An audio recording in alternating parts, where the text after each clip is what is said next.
Scott McNair, injury attorneys, we fight for the win. All right, welcome everybody to the Overrule Podcast, brought to you by the Scott McNair Law Firm. We are in colder weather, not a song sung by the Zac Brown Band, cheesy pun number one. But actual colder weather in New Orleans. We are not sweating anymore, and Brad and I are here to bring you an exciting show of two topics today. Mine, Brad, I'm going to jump. I even broke out the sweater. I don't know The if sweater. noticed. You do have a sweater. You're muscling it out with the polo. It's not too cold for you. Well, I do have my jacket in my office, but these lights, they're like shining, it makes it hotter, and then they hit your bald head and ricochet towards me, and so I'm getting like double. I get that a lot from people. I'm just so bright. Well, I'm getting double heat from the lights because I'm getting one from all these lights in the podcast studio, and then also from your head. It's like on the side. Just look away. Look away. Look away, Jerry. Look away. All right, my topic is going to be a new topic that I'm going to start on our topic episodes, and mine is like a weird circle. I'm going to call it the weird circle news, where I'm just going to like go around in a circle of some weird news from around the world. I've got 3 or 4 or 5 quick topics of weird news, so let's just jump right into it. I'm ready to go. Okay, number 1. Recently, a 75-year-old woman in Pavia, Italy, had to get the courts involved to get her 2 sons, ages 42 and 40, out of her house, CNN reported a week ago.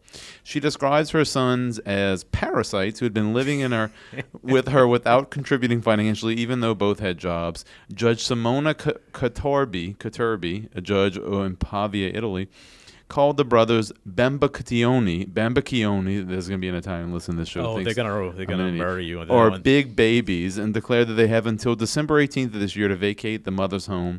Quote, once a certain age has been exceeded, the child can no longer expect the parents to continue the maintenance obligation within limits that are no longer reasonable, Caterbi said. The brothers hadn't, this is my favorite part of the whole news article, the brothers had not decided yet whether they would appeal the decision. Thoughts, Brad? Mom's like, get the hell out. They just won't leave. Maybe it's the Italian cooking. They're used to that. Mom's been taking care of them all their lives. Would you want to leave? If I could move back here with my mom, I sure would. I'm just was impressed that there was an Italian law that said there was an age that had been exceeded that a court could force you out of your parents' house. Statutory. Yeah, statutory. But I'm scintillated by the end of it. They hadn't decided whether they're going to appeal the decision. They're weighing their options. Maybe they wanted to stay and have some of that Italian cooking. Okay. I wonder who the attorney was that represented them. Hopefully, he didn't take it on a contingency. All right. News item number 2, questionable judgment. As college antics go, this one stands out. At the end of October this year, someone wearing a giant penis costume was escorted out of the stands at a football game between Sam Houston State University, who is actually an old foe of Nicholls State University, yes, it is. Alma Mater, and the University of Texas at El Paso. The Huffington Post reported. A school spokesperson said that the prankster was given the option to take off the costume or leave the stadium. Sam Houston was winning the game until the phallic fan was removed. They lost 37-34. Thoughts? So is this maybe going to be their good luck charm going forward or something? I don't know. Maybe they have to let the fan with the penis costume back on because after he left, they lost the game. Sounds like a hard decision. Let's just going to move on from this one. All right, next. Bet you didn't know. Here's one. Bet you didn't know fact. Every year, the U.S. Department of Agriculture distributes oral rabies vaccines to raccoon populations in 14 states, driving around and targeting areas where the critters will find and eat the bait. But NPR has reported that in rural communities, it's more efficient to drop the little packets from low-flying planes. The planes have a tube and a conveyor belt that just drops these vaccines to make sure they're sort of evenly dispersed. And apparently, they put the vaccines in a flavor which is palatable to the raccoon, so they come in a fish flavor and a sweet flavor. If other animals find and eat the packets, which you may be wondering about, it won't hurt them. What do you think about that? Paying for these fish-flavored and sweet-flavored vaccines for the raccoon populations. Go. My concern is how are we going to stop idiot people from eating these things, and is there any side effects? I wonder if the guy who wore the penis costume to the Sam Houston State would maybe ate a little bit of that. Maybe he ate a little bit of the vaccine. That's very interesting. Very interesting, right? Would have never known that the USDA was doing that. I didn't realize we had that as a problem. Louisiana has to be one. I mean, we have more raccoons than... That explains those low-flying planes around my house these days, I guess. Think they're dropping raccoon rabies vaccines? What if Avery ate one of those? I got to watch my 4-year-old go in the backyard from now on. What's out there now? All right, here we go. Oh, this is one of my favorites. This is a good one. All right. Joshua Dillon, 37, went on a drug-fueled rampage early on October 29th of this year. He forced his way into 2 homes in Rush Township, Pennsylvania. Dillon told the homeowners he had been shot and was in danger. After barging in at least the last house, he threw a television to the ground, dumped a CD rack, threw a lamp, broke the handle off a cast iron skillet. We'll get back to that in a second. Impressive. And rubbed frozen meat on his chest. Dillon had allegedly frozen meat all over his chest, rubbed it all over him. He had allegedly consumed a quarter Next page. ounce, I didn't want to get the wrong measurement, of hallucinogenic mushrooms and now faces felony charges of burglary and criminal trespassing. So let's get back to the biggest item in this lead, the skillet handle. Wow. How did he break the handle off the skillet?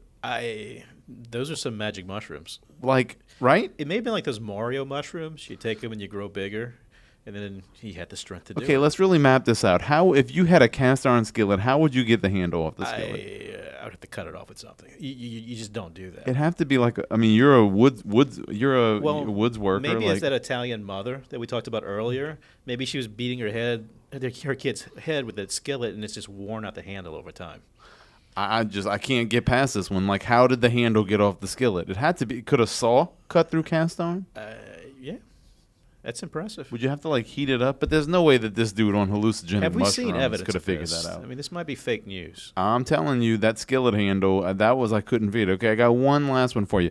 All right, and then now we're going all the way to Australia. Hello, mate. We're going to Melbourne, Australia, where officials raided a home on October 31st of this year. They found a meth lab, boxes of gemstones, and so many Legos, they'll need a truck to haul them away. Okay. The Guardian reported that they found 1,130 boxes of plastic blocks of Legos. Get ready for this. Now you'd have more than $200,000 and arrested a 36-year-old man and a 32-year-old woman. And there's a quote from the inspector. It says, "This is the first time our detectives have seized a Lego collection." I would not be focused on the first time they seized a Lego collection, but me focused on who in their right mind has 1,130 boxes of Legos, which have to be put into a truck and have almost worth $200,000. What do you do with them once you seize them? Is there an auction for these things? I don't know. It kind of sounds like my house on Christmas morning with the damn Legos, though, to be honest with you. I'm just wondering, the guy, what would happen if we took the guy who was on the hallucinogenic mushrooms and broke the skillet handle off and put him together with the people on meth and had the $200,000 worth of Legos? Well, you don't have children yet, but I will tell you that $200,000 does not buy a whole lot of Legos these days. Interesting.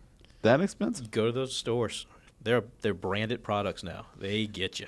That is that's a lot of Legos. Last one before we finish my weird roundup of weird news that I was able to pull together. It's about what's in a name. Too many words, according to officials in Spain. Fernando Fitz James Stewart, the 17th Duke of Huascar, was recently baptized his second child with a name. Are you ready for this? His second child has a name 25 words long, Sky News reported. The name pays tribute to the baby's mother and father, other members of the family, and religious devotions. But apparently register rules limit a child's name to one compound name and two simple ones, and the Duke and his wife will need to shorten the name for legal purposes. Hopefully they give him a nickname. It's a lot of words. Get that on a... That has been your weird news roundup of the day for me. I hope that some of that has blown your mind, because when I pulled together some of this information, my mind was blown. And now, Brad, I'm going to kick it to you. What do you have for us today? Well, let's keep with the news theme here. So, David, we talk about this all the time, but do you trust the government? Okay. No, of course I don't. Move on. All right. So there's a stat from the Pew Research They Center. probably don't. The government probably does not put their potato salad in their gumbo, which would be another reason I wouldn't trust them. We're not going back to that. Anyway, the Pew Research Center in September, they published a recent poll. They found that 2 in 10 Americans say they don't trust the government in Washington to do the right thing. That's 20%, people. This is an all-time low. We are sliding down the scale with this.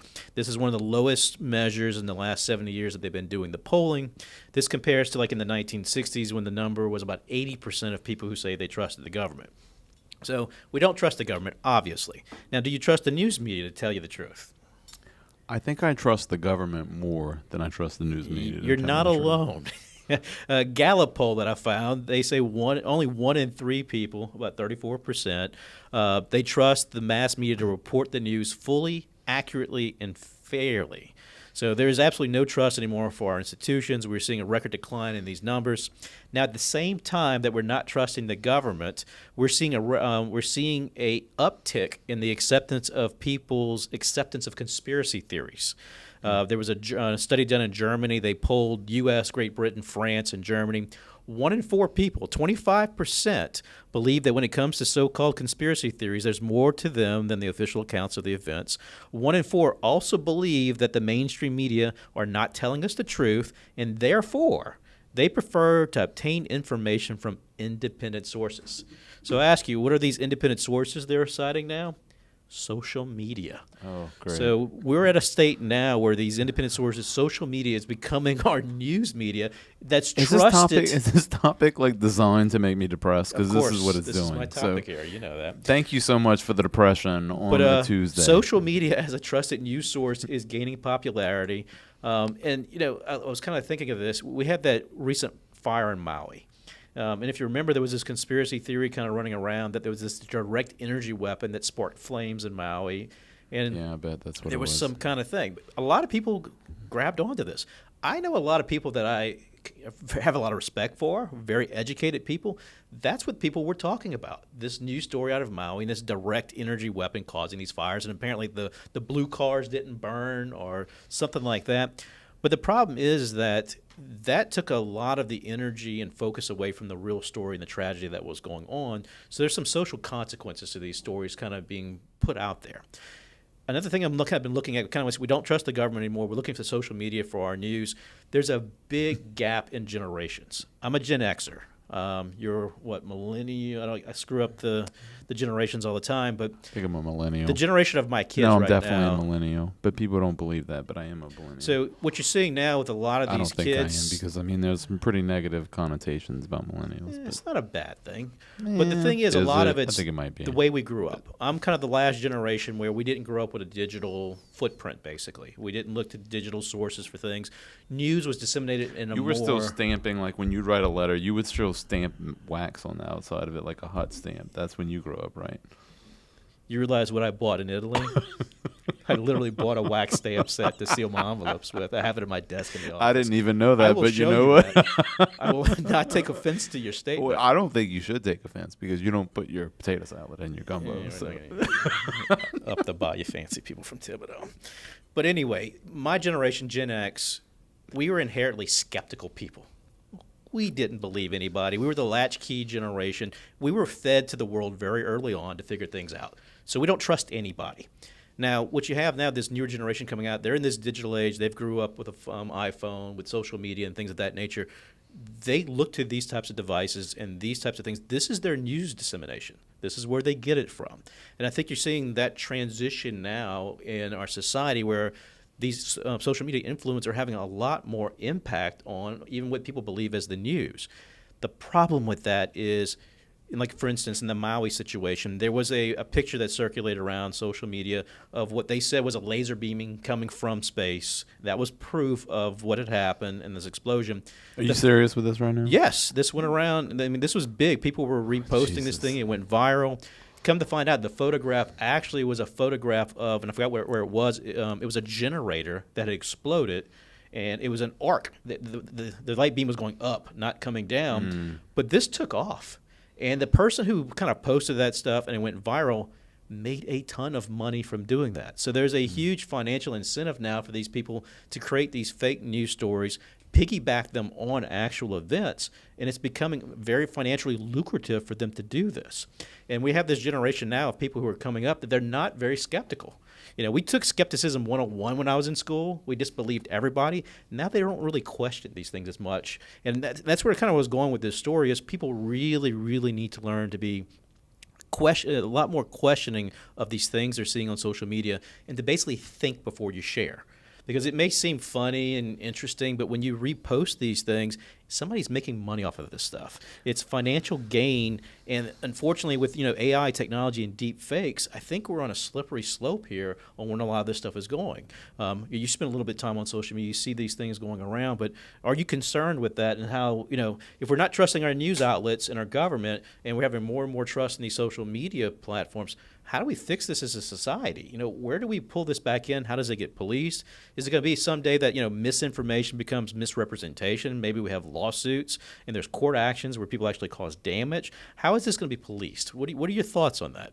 Well, we can't police it. I use the word generally. Because then we're getting into constitutional issues. Correct. Right? And where is free speech and free and press I'm stuff. looking at stuff going on in London right now. Sorry, Patty. But it's scary from the standpoint of how much their society is cracking down on speech. And so we need more speech, as much speech as possible. I'm a big believer in that. Besides hate speech and speech which crosses the line and incites violence, the more speech, the better, even the stupid speech. But I take your point. I mean, it's a good one, right? I think it starts with humility. Like, we have to all understand that we do not I used to be in this place where I'd be like, man, there's so many stupid people in the world. And there are a lot of stupid people in the world. But I don't want us to come from a place of condescension and being like there's so many stupid people in the world. There's just really a lot of ill-informed people in the world. Yes. And there's a difference there. It's like they have intellectual capabilities, but they have the wrong information, and they have not taken the time or the humility to inform themselves. I'll give you a case in point. I mean, look at all the stuff going on right now so we're a month out from those horrific attacks in Israel by Hamas, a terrorist organization who killed terrible things that happened, right? And not really going down that rabbit hole. There's so much misinformation on both sides about what is actually going on and what actually happened. And I've watched a couple of videos just of some protests in America about that current conflict and tragedy of innocent people dying. And it's like it's like watching that old Jay Leno show segment where they'd ask people on the street different things, and they just say things that are just factually crazy and nonsense, and they're just so ill-informed. So it starts from a humility standpoint. Maybe you should defer in getting your information on a topic like that or perspectives on something like that, whether it be on Twitter, Instagram, or somewhere else, from people who maybe have served in the military in the Middle East, or people who are experts in that topic, or at least, not that you have to agree with them, but you get some information from them because they are experts in this particular region and this particular conflict and issues going on here. And we just don't see enough humility from people sticking to the things they know and listening and trying to question and understand the things they don't. Everybody just wants to know everything. They think they know everything. And people are just too trusting of what they hear online. 100%. They need to be critical of these things. And that's kind of the point I was trying to make and I think it's a problem for our younger generation. They just take things at face value. Like I said, my generation, we're skeptics to the core, but I think we've lost a little bit of that, and that's why social media does so well, and that's why I'm seeing where there's potential for a lot of public harm for this stuff. And what point? How do we do that? Is the source of teaching people better? Listening skills and questioning skills. How do we make that happen? How do we fix this problem? But I'm seeing more and more, and I think you're going to see a rise. That's definitely a part of it, right? Yeah, more listening and introspection and challenging things. But I have found, I know one, I'm thinking of them right now, there are some good news aggregators on social media who are just news, and if you and it's called Ride the News is one I'm thinking of. It's no partisanship whatsoever. They just deliver news, news on social media only. I think they may have expanded now, but I think there is a people have a desire for that, actual accuracy, and you can go and find accounts like that who have a track record of delivering actual news and not being misinformation sources of stuff that's just crazy town, like Dr. Evil's got sharks with lasers beaming from their heads to blow up Maui. I mean, come on. But I think what people have to realize, too, is all these apps we have on our phones and all these programs, if they're free to use, then the product is you. They're using you, they're commercializing your information and stuff like that. So you got to take a lot of this stuff with a grain of salt as far as what you're hearing, and be more critical. Don't share and repost these things if it's not truthful or if you don't vet it a little bit, because that's what gives rise and gives financial incentive to these people to do this stuff. And they're taking important news stories, go back to the Maui example, but I saw an article, they said that a lot of the donations and aid that people would normally have given. A lot of it was deflected by these theories because people were talking more about these conspiracy theories of what happened and why it was going on as opposed to the need of the people type thing. So it's having a financial impact and a public harm impact in certain instances. We have to find a way to kind of rein these things in at the end of the day, and I think it's more responsible use of social media and really getting that message out there that people need to be very, very careful what they hear online, especially in these social media apps, because there's no regulations in place. People can spat off anything they want. The transfer of information is so fast these days. Basically, any person with a cell phone in their pocket becomes an instant reporter and can post opinions without vetting anything. You really got to take it for what it is when you hear these things. Yeah, and I find that a lot more people watch, and I see this like in the last couple of times we've done voir dires in jury trials, and maybe it's just that the jurors don't want to say what national news they watch. But more and more people are following like local news because they trust it more, and they feel like there's more accuracy to it from the standpoint of like what they're telling and being true.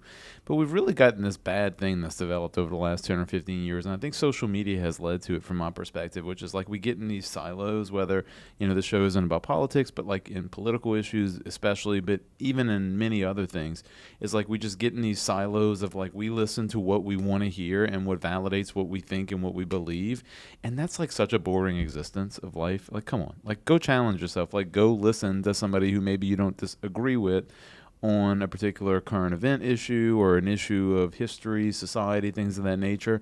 And you know what, you may leave and you be like, I still don't believe in that and I don't agree with them, and you know, screw them. And that's fine. You have that right in this country. But, like, challenge yourself a little bit and go listen to different perspectives, because that's kind of like how you get to the right place. Like, nobody has all of the right news. Like, right? You have to aggregate it from different sources and be critical of every source that gives it to you, because they all want something, right? Well, it's just like the practice of law. When we go into court, there's two sides. Yep. And both sides think they're absolutely correct. And, you know, there's facts and there's spin on it. And, you know, the exercise you're talking about is listen to other maybe, you know, news sources that don't agree with you. That's important because, I mean, it is amazing if you put on Fox News and then CNN, you can listen to the same report. You can listen to reporting on the same exact event, and you could swear you listened to two completely different events that occurred. Because what's happened is more and more of our news has become opinions. It's not the facts anymore, it's opinions. So by listening to both sides of the story, sometimes you can disseminate what the actual facts are as opposed to the opinion they're feeding you. I remember when I was a child, you know, WWL and the local news stations used to have a guy named Bill Elder. And he used to come on towards the end of the newscast, and there was a huge warning that came on that what you're about to hear is editorial content. And it's not the views of the station and everything else.